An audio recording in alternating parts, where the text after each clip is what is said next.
Hello, ಹಾಂ ರೀ. ಹಾಂ ಟೆಂಡರ್ ಹಾಕಿದ್ದೀನಿ. ಆಯ್ತು ನಾಡ್ದು ಬರ್ತೀನಿ. ಹಾಂ ಓಕೆ. ಹಾಂ ಅಮೌಂಟ್ ಪೇ ಮಾಡಿ ನೋಡಿರಿ. ಓಕೆ, ನಮ್ಮ ಅಸಿಸ್ಟೆಂಟ್ ಬರ್ತಾನೆ, ನಾಡ್ದು ಕಟ್ ಕಳಿಸ್ತೀನಿ.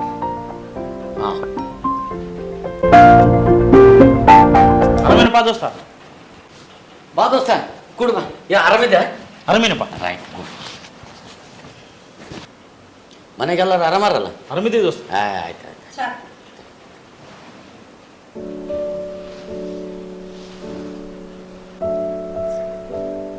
ಏನಿಲ್ಲ ದೋಸ್ತ, ಮಗಳನ್ನ ಡಾಕ್ಟ್ರ್ ಓದ್ಸಕತ್ತಿದ್ದೆ. 2 ಲಕ್ಷ ರೂಪಾಯಿ ಕಡಿಮೆ ಬಿದ್ದಿದ್ವು, ಫೀಸ್ ಕಟ್ಟೋದಿತ್ತು, ಅದಕ್ಕೆ ಕೇಳೋಣ ಅಂತ ಬಂದೆ. ಆಯ್ತು ದೋಸ್ತ, ಬರ್ತೀನಿ.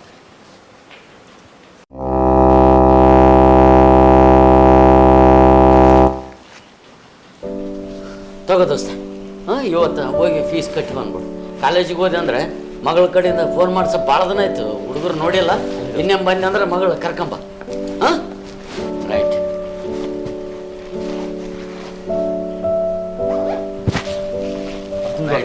ಓಕೆ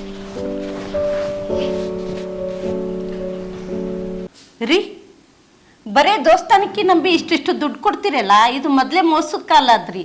ಒಂದು ಬಾಂಡನ್ನು ಬರ್ಸಬೇಕು, ಒಂದು ಪತ್ರನ ಬರ್ಸಬೇಕು, ಇಷ್ಟೆಲ್ಲ ಕೊಟ್ರೆ ಹೆಂಗ್ರಿ? ನಾನು ಈ ಸ್ಥಿತಿಗೆ ಬರೋದಕ್ಕೆ ಕಾರಣನೇ ನಮ್ಮ ದೋಸ್ತ. ಹಿಂದಕ್ಕ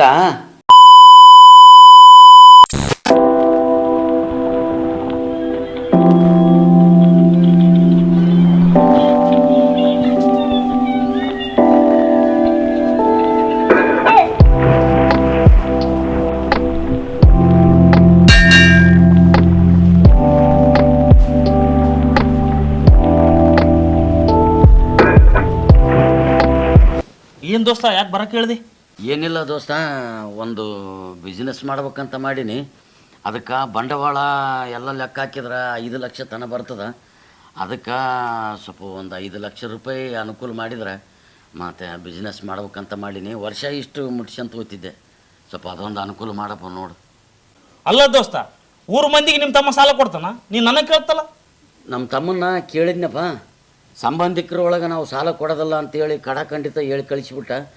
ಅದಕ್ಕೆ ನಿನ್ನ ಕೇಳಕತ್ತೀನಿ. ದೋಸ್ತ, 5-10 ಅಂದರೆ ನಾನು ಹೆಂಗನ ಮಾಡ್ತಿದ್ದೆ. 5 ಲಕ್ಷ ದೊಡ್ಡ ಅಮೌಂಟ್ ಆಯಿತು. ಯಾರ ಸೌಕರ್ಯ ಹತ್ರ ಹೋಗಿ ಕೇಳ್ಬೇಕಂದ್ರೆ ಏನನ್ನು ಒತ್ತಿಡ್ಬೇಕಾಗ್ತದ. ದೊಡ್ಡ ಅಮೌಂಟ್ ಆಯಿತು, ಹೆಂಗೆ ಮಾಡ್ಬೇಕಪ್ಪ ದೋಸ್ತ? ಏನನ್ನ ಒತ್ತಿಡ್ಬೇಕಂತಂದ್ರೆ ನನಗಂತೂ ಹೊಲ ಇಲ್ಲ, ಏನಿಲ್ಲ. ಮತ್ತು ಹೆಂಗೆ ಮಾಡಮ್ ದೋಸ್ತ?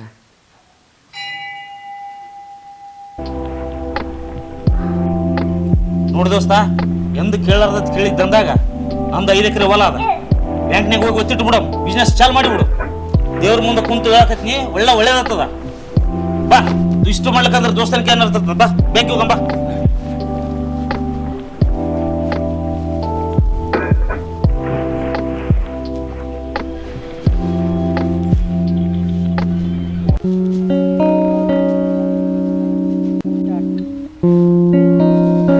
ಏನೇನು ಬೇಕಾದ್ರೆ ಫೋನ್ ಮಾಡು. ಏನ ದೋಸ್ತ, ಭಾಳ ಉಪಕಾರ ಆಯ್ತಪ್ಪ. ಅಲ್ಲ, ನನ್ನಂಥವನಿಗೆ ಆಸ್ತಿ ಇಲ್ಲ, ಅಂತಸ್ತಿಲ್ಲ. ನನ್ನ ಏನು ನೋಡ್ಲಾರ್ದ ಒಮ್ಮಿಂದೊಮ್ಮೆಲೆ ಬ್ಯಾಂಕಿನ ನಿನ್ನ ಹೊಲನ ಹಳ್ಳಿ ಅಡವಿಟ್ಟು ನನಗೆ 5 ಲಕ್ಷ ರೂಪಾಯಿ ತಂದು ಕೊಟ್ಟು ಈ ಉಪಕಾರನ ನಾನು ಉಸಿರಿರೋವರೆಗೆ ನಾನು ಮರೆಯೋದಿಲ್ಲಪ್ಪ. ಅಂದಂಗ ದೋಸ್ತ, ಇದು ಪತ್ರನ ಒಂದು ಬಾಂಡನ ಬರ್ಕೊಡ್ತನಪ್ಪ. ಅಕಸ್ಮಾತ್ ನಾ ಸತ್ನಂದ್ರೆ ಅವಾಗ ಹೆಂಗೆ ಮಾಡ್ತಪ್ಪ? ಅಂತ ಮಾತಾಡ್ತು ದೋಸ್ತ. ದಿನಕ್ಕಿಂತ ಮುಂಚೆ ನಾನು ಸತ್ತದ್ನಂದ್ರೆ ಮನುಷ್ಯನ ಜೀವನ ನಂಬಿಕೆ ಮೇಲೆ ನಿಂತದ. ನಾವೊಬ್ರು ಕೆಟ್ಟದ್ದು ಮಾಡಿ ಇನ್ನೊಂದು ಕೆಟ್ಟದ್ದು ಮಾಡಲ್ಲ. ದೇವರು ಇನ್ನೊಬ್ಬನ ಸೃಷ್ಟಿ ಮಾಡಿರ್ತಾರೆ. ನಿನಗೆ ಒಳ್ಳೇದು ಮಾಡಿದ ದೇವ್ರು ನನಗೆ ಒಳ್ಳೇದು ಮಾಡ್ತಾರೆ.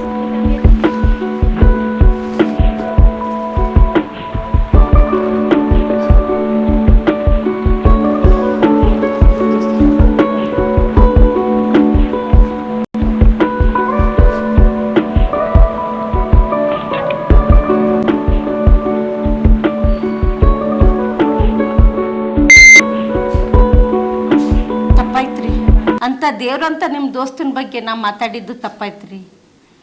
ಅದಕ್ಕೆ ಅಂತಾರೆ ಗಂಡಸ ಮಕ್ಕಳು ವ್ಯವಹಾರದಾಗ ಹೆಣ್ಮಕ್ಳು ತಲೆ ಹಾಕ್ಬಾರ್ದಂತ. ದೇವ್ರಂತ ನಿಮ್ಮ ದೋಸ್ತಗ ಆರೋಗ್ಯ ಆಯುಷ್ಯ ಕೊಟ್ಟು ಆ ದೇವ್ರು ಕಾಪಾಡಲಿ.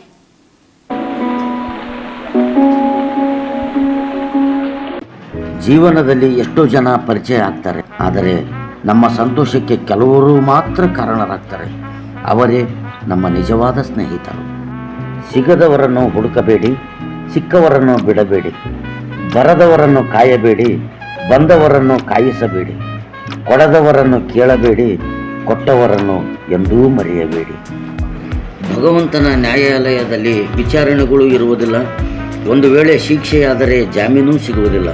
ಆದ್ದರಿಂದ ಒಬ್ಬರನ್ನು ನೋಯಿಸುವ ಮುನ್ನ ಅನೇಕ ಬಾರಿ ಯೋಚಿಸಿ. ಸ್ನೇಹದಲ್ಲಿ ಸಂಪಾದನೆಯನ್ನು ನೋಡಬೇಡಿ, ಸ್ನೇಹದಲ್ಲಿ ಸಂಬಂಧವನ್ನು ಕಾಣಿ. ಧನ್ಯವಾದಗಳು.